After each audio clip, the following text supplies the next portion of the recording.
Hey everyone, it's Caroline from Caroline Adams Coaching, and today we are talking about boundaries. There's a lot of information out there, great information about how to set boundaries, the different sorts of boundaries you can set, why they're important. But I want to focus today on what I think is the biggest barrier to actually setting and keeping boundaries, right? We can have all of the best boundaries down on paper, right? I'm going to tell them not to interrupt me. I'm going to set aside this time to do X and nothing's going to stop me.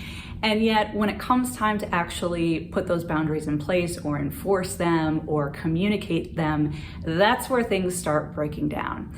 So let us first talk about what a boundary is. And I'll throw the definition of a boundary up here somewhere.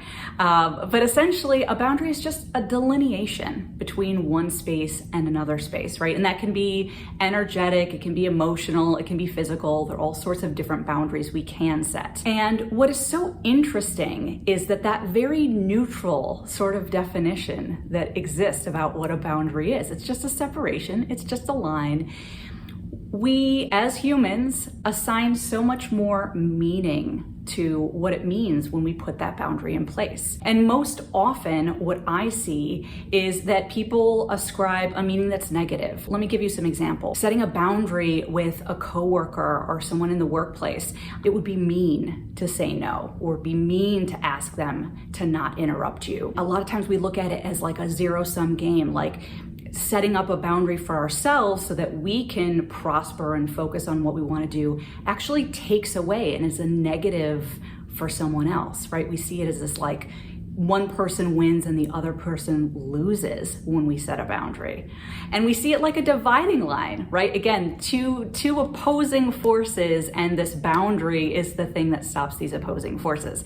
So hopefully you're beginning to see and feel why boundaries are so challenging. So the first step that I invite you to take is to first just recognize that a boundary is just a boundary and really get curious about the meaning you are ascribing to it. What are you making it mean that you're asking for more time or less time or whatever the boundary is that you're trying to actually lay out? The second thing, which this is the most beautiful thing about boundaries that I think I don't hear talked enough about. And that is this idea that setting boundaries actually benefits everyone. And this is completely, I get it if you're saying, oh, Caroline, I don't know if I believe you, because we're so used to seeing boundaries as something to kind of fend someone off or, a wall we put up to protect ourselves. I'd probably have a slightly different answer if we're talking about truly toxic people,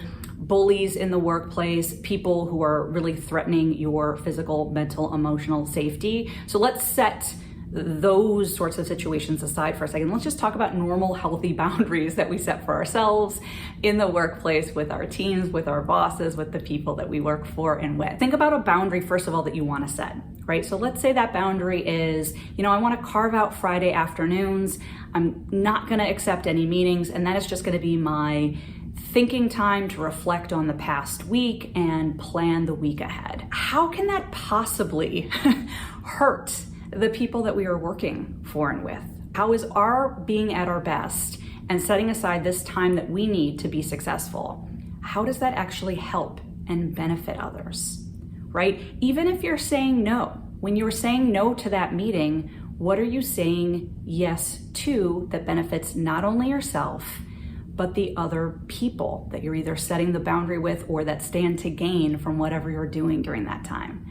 So hopefully you're feeling this energetic shift, because this is really at the heart of setting powerful boundaries that actually stick, is changing your whole frame of reference around boundaries from this zero-sum game, someone has to win, someone has to lose, to actually how can we all win from this? How does this serve us? And then bonus points for even communicating as you go to set that boundary, right? We all have different interpretations of what boundaries are and what we need to be healthy and successful and set healthy and successful boundaries. And so the more you communicate, hey, I'm going to do X so that I can do Y, which I hope will help all of us do Z.